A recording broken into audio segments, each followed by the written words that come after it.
우리 오늘 보실 성경 말씀은 로마서 7장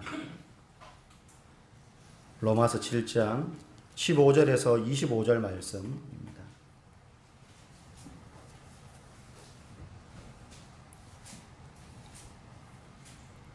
로마서 7장 15절에서 25절.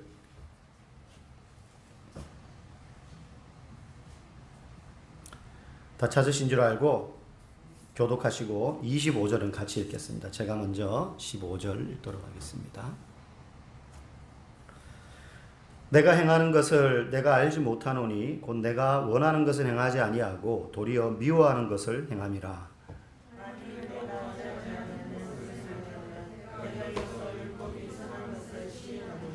이제는 그것을 행하는 자가 내가 아니요 내 속에 거하는 죄니라.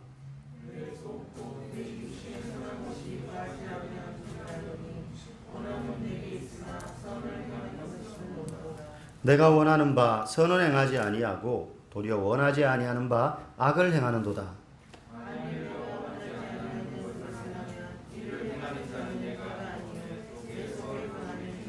그러므로 내가 한 법을 깨달았노니 곧 선을 행하기 원하는 나에게 악이 함께 있는 것이로다.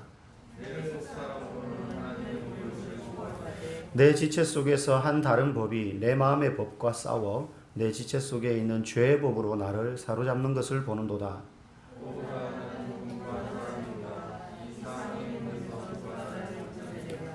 우리 주 예수 그리스도로 말미암아 하나님께 감사하리로다. 그런즉 내 자신이 마음으로는 하나님의 법을 육신으로는 죄의 법을 섬기노라. 아멘. 투쟁하며 나아가는 신앙이라는 제목으로 말씀을 전하기로 합니다. 우리가 사극을 보다가 보면, 드라마에서 사극을 보다 보면 신하들이 왕 앞에서 이런 대사를 하는 경우가 있습니다. 전하, 죽여주시옵소서. 아마 많이 보셨을 겁니다. 근데 가만히 이렇게 보면 뭐 그게 막 죽을 일이 아닌데 되게 오버하면서 죽여주시옵소서 막 그러면 왕들이 또 좀 움찔움찔해요. 막 이렇게. 이게 무슨 뜻이냐면 그 당시에 이제 왕과 신하들이 모여가지고 회의를 하잖아요. 요즘 국회처럼. 막 회의를 하면 이제 왕과 신하들이 모여 같이 서로 논쟁하며 회의하는 걸 이제 간쟁이라고 해요. 그 당시에. 그래서 이런 간쟁을 할 때 보면 대부분 왕들은 일찍 이제 왕의 자리에 올라가기 때문에 나이가 어립니다. 경험도 부족하죠. 근데 신하들은 10년, 20년, 30년 이제 그 신하로서 자기 일을 해오던 사람들이니까 대부분 왕보다 신하들이 나이가 많아요. 특별히 그 간쟁에 참여하는 고위직 관리들 같은 경우는. 근데 이제 이 사람은 어리고 경험이 없지만 왕이고 신하들은 나이가 많고 경험이 풍부하지만 신하의 신분 있죠. 신분 차이가 있죠. 근데 보면 대부분 신하들과 왕이 서로 마음이 짝짝꿍 잘 돼가지고 막 많았어요. 그래서 신하들은 자기들에게 유익한 걸 자꾸 왕에게 뭔가 이 간쟁을 통해서 요구하면 왕은 그게 마음에 안 들 때가 있잖아요. 그러면 왕은 자꾸 다른 소리를 합니다. 이제 신하들 뜻대로 하고 싶지 않은 거죠. 그래서 이제 막 이야기 막 그렇게 하다 보면 언쟁이 생긴단 말이죠. 근데 이 사람들은 신하니까 왕에게 막 대들 수는 없잖아요. 아, 왕이요, 그거 틀렸습니다. 그렇게 하면 안 돼요. 막 이렇게 함부로 말 못 한단 말이에요. 신분 차이가 있으니까. 그러면 그때 하는 말이 전하, 죽여주시옵소서. 이게 무슨 말이냐면, 야, 네가 비록 나보다 신분은 높아서 왕이지만 나보다 경험도 부족하고 지식도 딸리잖아. 근데 내가 너보다 밑에 있으니까 내가 뭐라고 대들지는 못하겠고, 그러면서 이제 이 말을 할 때에 그 태도가 뭐냐면 배째라 이거예요. 죽이든지 살리든지 나는 네가 안 굽혀. 내 말 안 들으려면 그냥 나 죽여. 그러니까 배째라 식으로 막 어깃장 놓을 때 하는 말이 전하 죽여주시옵소서. 이게 이제 신하 입장에서는 제일 강력한 어떤 이제 자기의 의견 표명이죠. 말로 하다 안 되니까 죽일 테면 죽여라. 그러니까 혼자 그러는 게 아니고 보면 그 신하들과 함께 계파가 나뉘어져 있잖아요. 뭐 남인, 뭐 북인, 그죠? 이렇게 나눠져 있죠. 그럼 그 사람들이 다 그러는 거예요. 무릎 꿇으면서 전하 죽여주시옵소서. 우리 말대로 안 하려면 우리 다 죽여. 근데 못 죽이거든요. 그러면 이제 왕들이 막 괴로워하면서 경들 뜻대로 하시오. 뭐 이렇게 이제 가는 거예요. 끌려가는 거죠. 막 거기서 힘겨루기를 합니다. 그런데 조선의 역사 가운데 아주 특이한 경우가 있었어요. 영조라는 임금이 왕일 때였어요. 이 영조는요 83살까지 살았습니다. 그러니까 그 당시 수명으로 보면, 특히 왕들이 보면 수명이 더 짧았는데 얼마나 스트레스를 많이 받았으며, 또 그 궁궐내 암투 때문에 빨리빨리 죽어요. 그런데 영조는 83살까지 장수, 어마어마하게 오래 산 왕이었어요. 그래서 간쟁을 이렇게 할 때 광경이 어땠냐면, 소시적 영조가 젊거나 어릴 때 간쟁하던 자기보다 나이 많던 신하들은 이미 다 죽었어요. 그래서 지금 거기 나와 있는 신하들은 다 그 소시적 영조와 간쟁하던 신하들의 아들이나 손자들이 나와 있는 거예요. 그러니까 다 왕보다 나이가 어려요, 간쟁하는 신하들이. 그래가지고 이 영조는 간쟁하러 딱 나오면 신하들이 다 서로 이제 단합해가지고, 우리가 왕한테 이걸 요구해가지고 오늘은 꼭 관철시켜야 돼. 전하 죽여주시옵소서, 뭐 이걸 하든지 하여튼 해서 관철시켜야 돼라고 마음을 딱 먹고 있다가, 영조가 간쟁을 시작하면서 딱 기선제압을 합니다. 뭐라고 하느냐면, 내가 너의 애비를 잘 아는데, 이러면서 이제 딱 이야기를 시작하는 거예요. 내가 너의 애비를 잘 아는데, 그러니까 이미 이제 경험과 연륜으로 내가 너보다 훨씬 뛰어나. 어깃장 놓을 생각하지 마. 이렇게 이제 선수를. 영조 입장에서 그렇게 자기한테 어깃장을 놓으려는 신하들이 얼마나 좀 가소로워 보였겠어요. 내가 세판할 때 너네 애비하고도 싸워가지고 내가 이 왕자리를 버티면서 이제껏 살아왔는데 네가 뭔데? 그러니까 이런 이제 마음으로 다 기선제압을 했다는 거죠. 다 안다는 거예요. 내가 다 안다. 네가 지금 무슨 생각하는지 다 알아. 여러분, 하나님도 저와 여러분들을 아시는데, 그냥 뭐 내가 너의 애비를 잘 아는데 뭐 이 정도가 아니라, 우리의 말의 의도, 우리의 마음의 동기, 그리고 내가 왜 그런 행동을 하려고 하는지 뿐만 아니라 우리의 마음속 내면의 깊은 부분까지 다 아시는 분이신 줄 믿습니다. 내가 나를 잘 모를 때도 있어요. 내가 이렇게 해놓고도 내가 왜 이랬지 이럴 때가 있거든요. 근데 하나님은 다 아신다는 거예요. 뭐 때문에 괴로워하는지도 아시고, 우리 마음속에 깊숙하게 자리 잡은 교만도 아시고, 뿐만 아니라 하나님은 저와 여러분의 믿음 없음도 잘 아십니다. 사람들 앞에서는 막 믿음이 있는 것처럼 보여지지만, 사실은 말로는 믿습니다 하는데 믿지 않는 듯이 세상에서 살거나, 때로는 예배 때의 모습과 다른 일상에서의 모습, 그리고 사람들 보는 눈이 없으면 하나님도 나를 못 보실 거야 라고 착각하면서 마음대로 행동할 때가 있는데, 하나님 그것도 다 아신다는 거예요. 하나님 그것도 다 아신다는 거예요. 여러분, 우리도 잘 믿고 싶죠. 교회에서의 모습이나 가정에서의 모습이나 직장에서의 모습이나 똑같이 일관된 믿음 있는 모습으로 살고 싶어요. 근데 그게 잘 안 됩니다, 사실은. 어떻게 하면 우리의 믿음이 성장하고 강성해질 수 있는가? 보통 수련회나 부흥회, 또 무슨 세미나, 뭐 내적 치유 수양회, 뭐 이런 특별한 큰 집회를 참석하고 나면 성도들이 은혜를 받습니다. 뛰어난 강사들이 와가지고 딱 말씀을 전하면 막 거기에 막 자극이 되고 도전이 돼가지고 결단하게 되고 막 기도하게 되고 막 마음이 변해요. 그렇게 은혜 받고 나면 어떤 현상이 나타나면 막 기분이 좋죠. 그래서 화도 잘 안 나고, 환경은 변한 게 없는데 내 마음이 변하고 나니까 막 세상이 달라져 보이는 거예요. 그때 드는 느낌이, 내가 믿음이 좀 성장한 것 같아. 이제는 어떤 어려움이 와도 내가 시험에 빠지지 않을 것 같고 내가 넘어지지 않을 것 같아.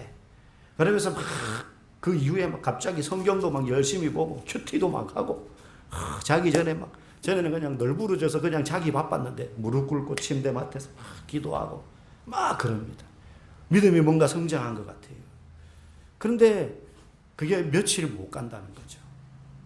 길게 가는 사람은 한 몇 주 갑니다. 한 달, 두 달 갑니다. 더 길게 갈 수도 있습니다. 그러나 시간이 지나면 어느 순간 어려움과 고난 앞에서 우리의 믿음이 막 곤두박질 쳐요. 그 받았던 은혜들은 온데간데 없고 다 쏟아져 버립니다. 그렇게 활기차게 신앙생활 하던 사람이 갑자기 교회도 안 나오는 경우도 생기고, 부정적이고 비관적인 생각에 사로잡혀서 막 불안에 떨기도 합니다. 사람들을 만나고 하는 거 그렇게 좋아하던 사람이 갑자기 사람 만나는 게 두려워지기도 합니다. 혼자 있고 싶어 하고 더 깊은 골방으로 들어갑니다. 저 사람은 그때 그렇게 은혜 받았을 때 신앙생활 잘하고 막 붕붕 날아다니더니 저 사람 갑자기 왜 저렇게 됐지? 그때 이러한 일이 몇 번 반복되다 보면 신앙생활 하다 보면 이런 일이 계속 반복되기도 하거든요. 막 이럴 때는 집회 참석해서 막 은혜 받았다가 또 푹 꺼지고 또 좀 시간이 지나가지고 또 그런 계기가 되면 또 확 내 신앙이 성장한 것 같다가 또 어떤 순간에 또 확 꺼져버립니다. 그때 우리 애들 마음에 드는 생각이 이거 내가 지금 뭔가 잘못 신앙생활을 하고 있는 거 아닌가? 이렇게 신앙생활 하는 게 맞나? 이게 지금 내가 믿음이 자라고 있는 건가? 하는 느낌이 들 때가 있어요. 저도 그래요. 저는 얼마나 많은 집회 참석해 봤겠습니까? 뭐 예배를 인도할 뿐만 아니라 뭐 신학생 시절에 훈련 받을 때에 수많은 뭐 찬양 집회, 고등학교 때부터 부흥회, 제가 이번에 이제 집안의 개인적인 일로 이제 고향에 내려갔는데 거기 가면 이제 가장 중심 번화가에 그 백화점이 있습니다. 그 이제 대구에서 제일 오래된 백화점인데 제가 고등학교 때 8시만 되면 그 백화점이 이제 7시 반, 8시 되면 문을 닫거든요. 쉬었다가 탁 내려오면 거기 전부 학생들이 모여들어요. 예수 믿는 중고등학생들이, 대학생들도. 그럼 거기 한 100명씩 모여가지고 막 노방 찬양 막 하고 그랬었거든요. 매주 화요일마다. 비가 오나 눈이 오나 뭐 크리스마스 공휴일 이런 거 없이.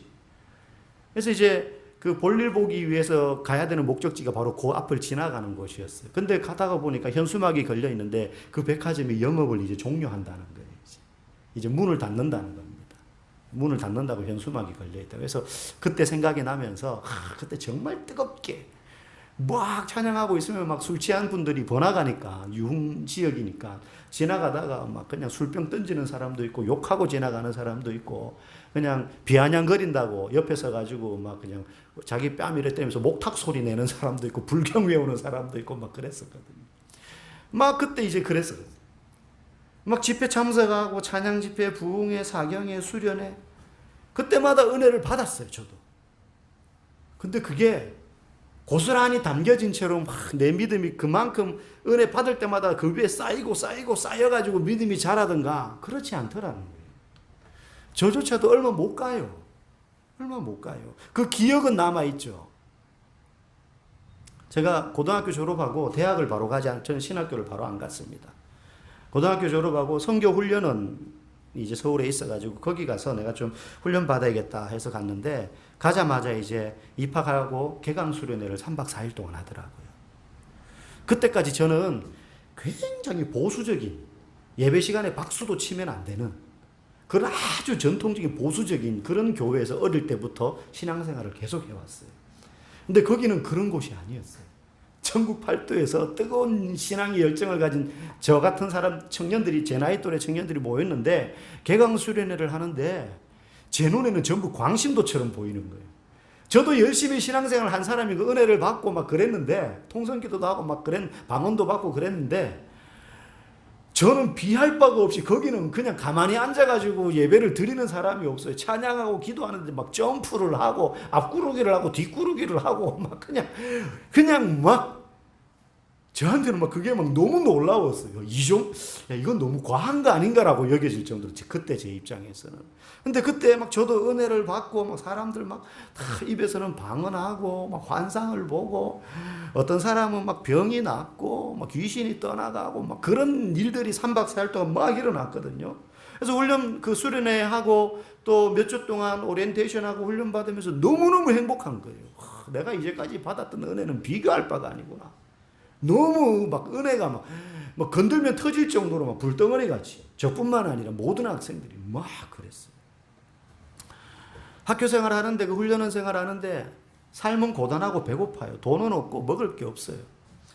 그런데도요 그런 거 하나도 힘들지 않고 즐거웠어요. 그렇게 한두 달 딱 생활을 하고 이제 집에 내려갈 일이 있어가지고 잠깐 내려왔는데 그렇게 막 뜨거운 상태로 내려왔어요. 뜨거운 상태로.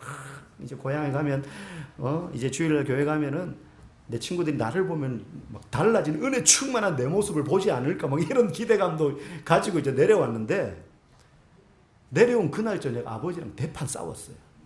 그날 저녁. 진로 문제로. 너 거기 왜 있냐? 내려와서 공부해가지고 대학을 가야지. 신학교 가겠다며 뭐. 그래서 막 아버지랑 대판 싸웠어요. 올라올 때는 처참한 마음으로 은혜고 뭐고 깡그리 다 쏟아버리고 그냥 마음속에 아버지에 대한 원망과 막 이런 뭐 그런 마음들만 가지고 올라왔어요. 그때 이런 생각이 들더라고요. 아, 이게 뭔가? 내가 받은 은혜는 가짜인가? 이거 그냥 감정적인 흥분일 뿐이었나? 은혜의 유통기한이 왜 이렇게 짧지? 한 달밖에 안 가는 거예요. 그냥 아버지하고 싸우고 나니까 다 쏟아버리는 거예요. 다 쏟아버리는 거예요. 그러고 올라왔는데 그냥 이제 처참한 다시 예전에 죄인의 몰골이 된 것 같아요. 근데 제가 여러분에게 드리고 싶은 말씀은 이게 정상이라는 거예요. 이상한 게 아닙니다. 내가 받은 은혜가 가짜이거나 단순히 감정적으로만 흥분했던 게 아니에요. 여러분, 우리가 신앙에 대해서 알아야 될 첫 번째, 오늘 두 가지를 살펴볼 텐데, 오늘 본문을 통해서. 첫 번째, 우리의 신앙은 단회적인 게 아니라 점진적으로 성장한다는 겁니다. 점진적으로 성장합니다. 조금씩 조금씩. 큰 은혜를 한번 받았다고 해가지고 그거 붙잡고 평생 사는 게 아니라는 거예요. 여러분, 오늘 하루에 우리가 평생 먹을 밥을 먹을 수가 없어요. 오늘 먹을 밥은 오늘 먹고 내일 먹을 밥은 또 내일 먹어야 돼요. 그렇게 매일 평생을 먹어야 하는 것처럼 하나님의 은혜도 마찬가지. 숨 쉴 때 필요한 공기가 늘 필요한 것처럼 우리에게 하나님의 은혜는 늘 필요한 거예요. 신앙은 그렇게 자라가는 거예요. 우리가 그런 집회나 어떤 부흥회를 통해서 은혜를 받잖아요. 예배를 통해서 은혜를 받잖아요. 그러면 은혜 받았으니까 그게 끝이 아니라는 거예요. 그걸 이제 다져가는 시간이 필요해요. 그게 말씀을 보는 것이고 기도하는 것이고 꾸준한 예배를 드리는 거예요. 다져가는 시간이 필요하다는 거예요. 매일 기도하는 거죠. 매일 말씀을 보는 거죠.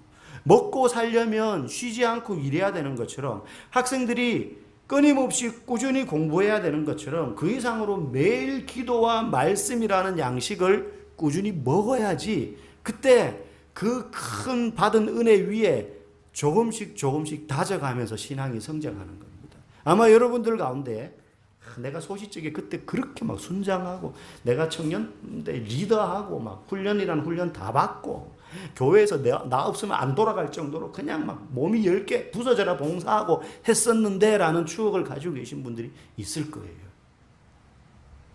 그때 내가 그랬지. 그 이후로 다져가는 시간들이 있어야 되는데 그게 없었기 때문에 문제지 그 은혜 받은 게 가짜이거나 아니면 감정적으로만 흥분했기 때문에 쓸모없는 것이었다는 게 아니에요. 그게 정말로 큰 은혜 받은 거 맞아요. 근데 그 이후에 조금씩 자라가는 신앙임을 기억하고 그러한 과정으로 들어가야 되는 거죠. 오늘 말씀 많이 봤으니 내일은 쉬어야지. 그러면 안 되는 거예요.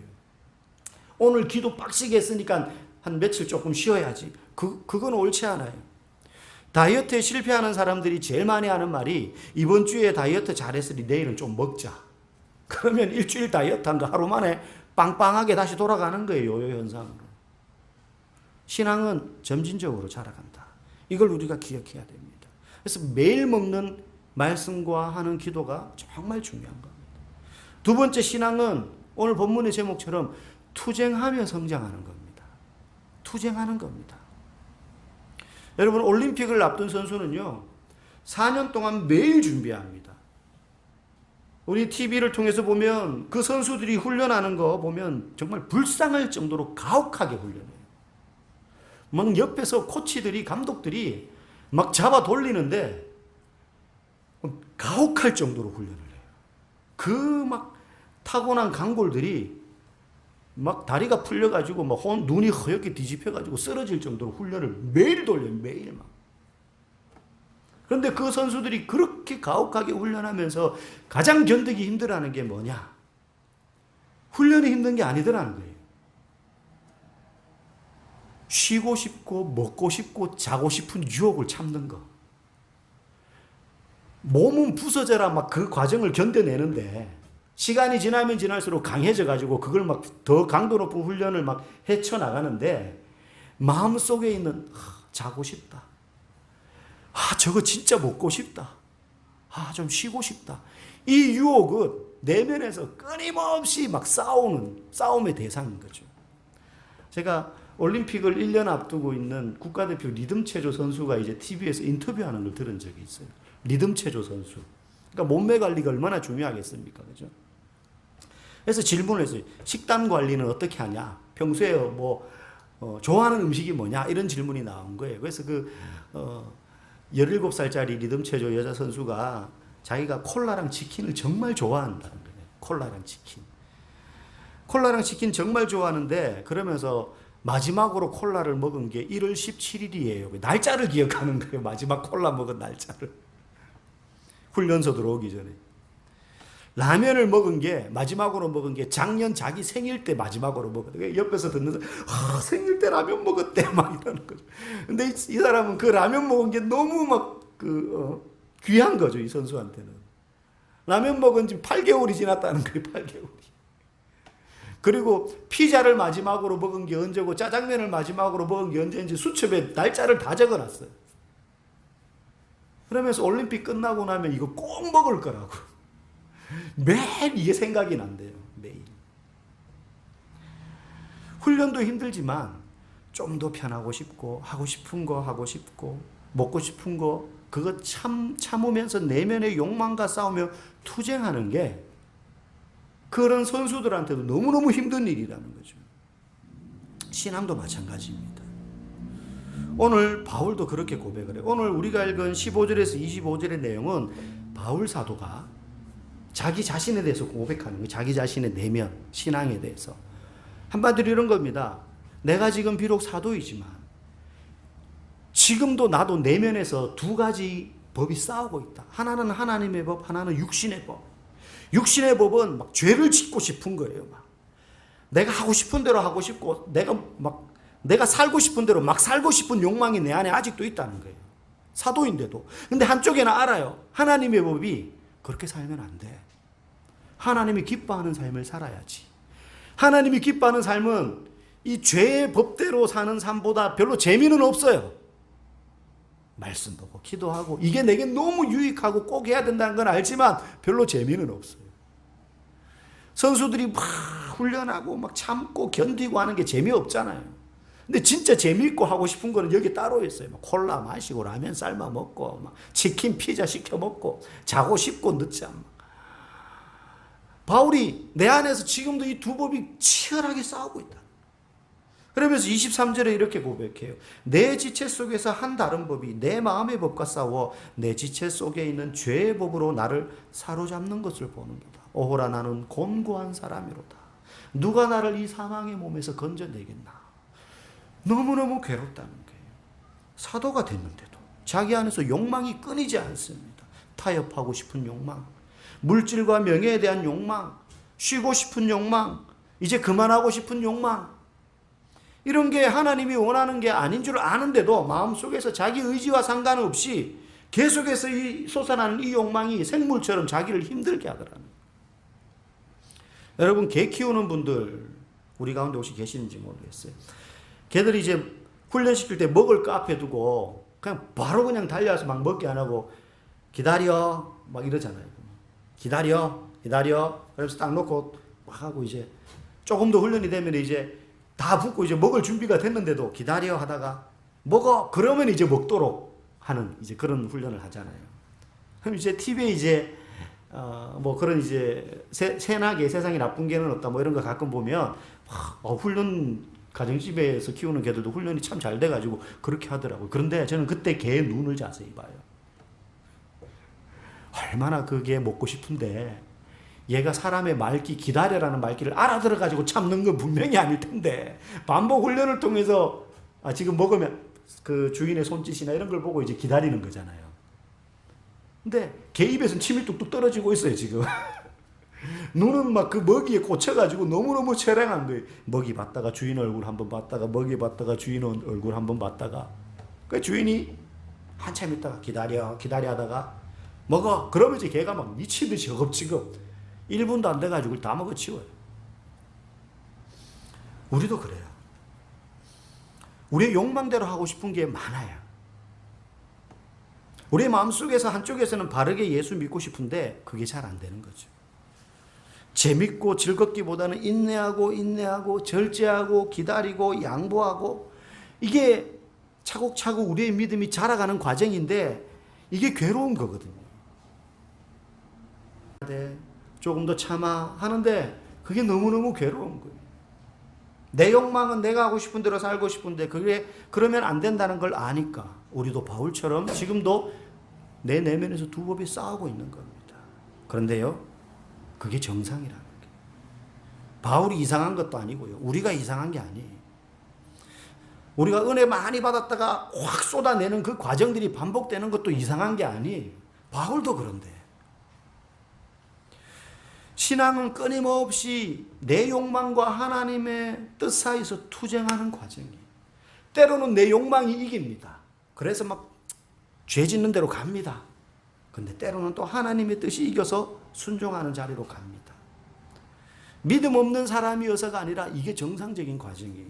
중요한 건 이 싸움은 끊임없이 이런 식으로 반복되면서 승부가 나지 않는 싸움이 아니라 이미 승부가 난 싸움임을 아는 게 중요해요. 우리가 25절까지 7장만 읽었지만 그 다음 8장 1절부터 쭉 보면 완전히 내용이 바뀝니다. 25절까지는 이 싸움 때문에 내가 너무 괴로워서 힘들다 이런 고백인데 8장부터요 이렇게 말해요. 1절에 보면 우리 같이 한번 읽어볼까요? 8장 1절 시작. 그러므로 이제 그리스도 예수 안에 있는 자에게는 결코 정죄함이 없나니 이는 그리스도 예수 안에 있는 생명의 성령의 법이 죄와 사망의 법에서 너를 해방하였습니다. 아멘. 바울이 이렇게 고백합니다. 이 두 법이 싸우는 것 때문에 내가 너무 괴로운데 그럼에도 불구하고 이 싸움은 예수 그리스도 안에 있기 때문에 우리가 은혜 받고도 때로는 확 쏟아내고 죄가 기뻐하는 행동이나 그러한 삶을 살 때도 있지만 우리는 예수 안에 있기 때문에 예수님이 이 싸움을 이미 승리하셨기 때문에 우리는 죄의 법 아래로 끌려가서 죄의 종로로 더 이상 하지 않을 수 있다. 그렇게 하지 않는다. 우리가 좀 헛디디고 실패할 수는 있다. 여러분, 전투에서는 실패할 수 있지만 전쟁은 이미 이겨놓은 전쟁이라는 거예요. 이미 이겨놓은 전쟁이라는 거예요. 여러분, 6.25 전쟁 때 엎치락뒤치락 하다가 지금의 그 휴전선 부근에서 이제 휴전협정을 하잖아요. 휴전협정을 맺고도요, 계속 싸웠어요. 한동안. 전투는 계속됐어요. 전쟁은 끝이 났는데 전투는 계속돼요. 우리가 지금 신앙생활 하면서 내가 믿음이 왜 이렇게 안 자라지 하는 게요. 점진적으로 자라가는 그 과정을 내가 밟고 있기만 하면 내가 순간순간 실패하는 것처럼 보인다 하더라도 이겨놓은 전쟁을 내가 지금 하고 있다는 사실을 여러분 기억하시기 바랍니다. 하나님은 우리가 연약하다는 사실을 너무 잘 아십니다. 그럼에도 불구하고 우리가 좌절하지 않고 투쟁하며 앞으로 나아가야지 하는 마음을 가지고 그래 내가 어제는 막 큐티도 못하고 기도도 못하고 그냥 너무 피곤해가 널브러져서 잤지만 그런 의미에서 오늘 하루 더 쉬어야지 이게 아니라 오늘은 내가 어제 한 장 못 봤으니까 2장 봐야지. 내가 어제는 자기 전에 기도 못했으니까 오늘은 아침에 일어나자마자 내가 한 번 더 기도해야지. 그러면서 나아가면 이겨놓은 이 전쟁에서 우리는 결국 승리하는 자리로 나아가게 된다는 사실을 여러분 기억하시기 바랍니다. 혹시 마음이 지금 힘들고 신앙이 정체되어 있다고 느끼는 분 있습니까? 시험에 들어서 괴로운 분 있습니까? 여러분 힘들어도 이 투쟁을 포기하지 마시고 나아간다면 우리의 믿음은 성장하게 되어 있습니다. 예수님이 이겨놓은 전쟁이십니다. 우리에게 이미 큰 승리를 주셨습니다. 이 믿음 위에서 우리가 든든히 서서 낙심하지 않고 좌절하지 않고 투쟁하며 앞으로 나아가는 그러한 성도들 되기를 주님의 이름으로 간절히 축복합니다.